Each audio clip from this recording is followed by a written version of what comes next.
নমস্কার, দেখছেন TV9 বাংলা। শুরু করছি 5 কথা। আপনাদের সঙ্গে রয়েছে আমি সম্প্রীতি। আর শুরুতেই যে খবরের দিকে আমাদের নজর থাকছে।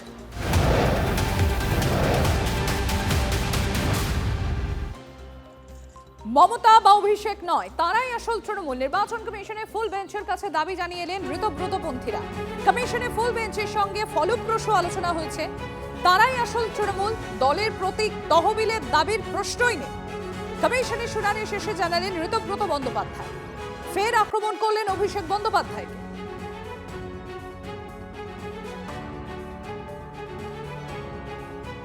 প্রতীকের প্রশ্ন, ফান্ডের প্রশ্ন কোথা থেকে আসছে আমরা জানি না, কারণ আমরাই তো তৃণমূল কংগ্রেস। তো তৃণমূল কংগ্রেসের প্রতিনিধিরা, তৃণমূল কংগ্রেসের all India chairperson Shri Arup রায়ের নেতৃত্বে আমরা 10 জন সব মিলিয়ে আমাদের এনডব্লিউসির মেম্বাররা ইলেকশন কমিশনের ফুল বেঞ্চকে মিট করেছি। 22 তারিখ ডেলিগেট সেশন হওয়ার পরই 23 তারিখ আমরা আমাদের রিপ্রেজেন্টেটিভের মাধ্যমে ইলেকশন কমিশনকে চিঠি দিয়েছিলাম এবং অনুরোধ জানিয়েছিলাম যে আমাদের একটা ডাকবার জন্য, যাতে আমরা ব্যক্তিগতভাবে ফিজিক্যালি এসে আমাদের কথা বলতে পারি। তারা পুরোটা হচ্ছে আমাদের কথা শুনেছেন এবং জানিয়েছেন যে তারা যত তাড়াতাড়ি সম্ভব আমাদের কাছে জানাবেন।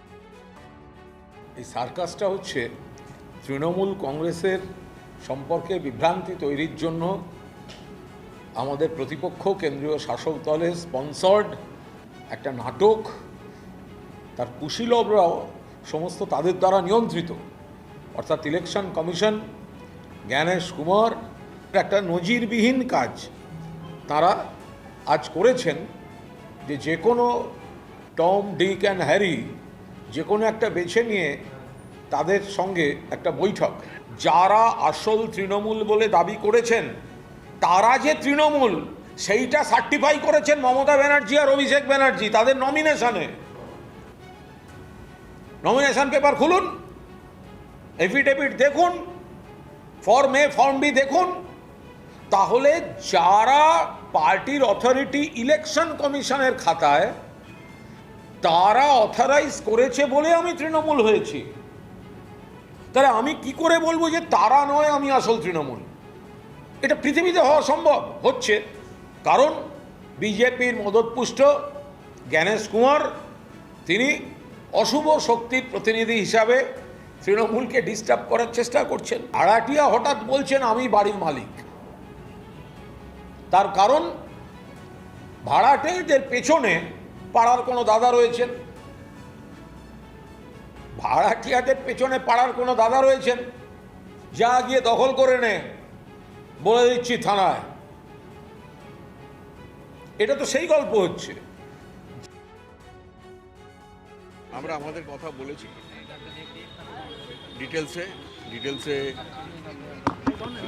জানানো হয়েছে, তাকে ডিসকাশন হয়েছে, হিয়ারিং খুব সাকসেসফুলি হিয়ারিং শুনেছেন এবং পরে জানাবেন।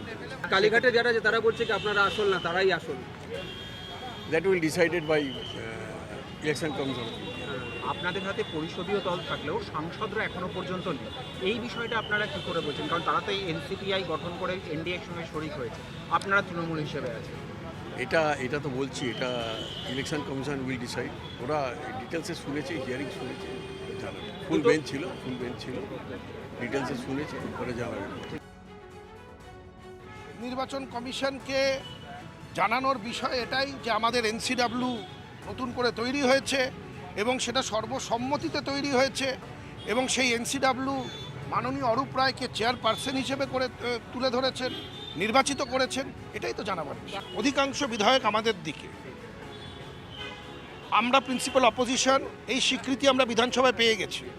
এক্স এমএলএ, এক্স মিনিস্টার, যারা দলের পদাধিকার, তারা আমাদের দিকে। তো ন্যাশনাল ওয়ার্কিং কমিটি তো সিদ্ধান্ত নিয়েছেন অরূপ রায়কে চেয়ারপারসন হিসেবে, সিদ্ধান্ত নিয়েছেন কারা জেনারেল সেক্রেটারি হবে, কে ট্রেজারার হবে। তো সেই সিদ্ধান্তই তো থাকবে।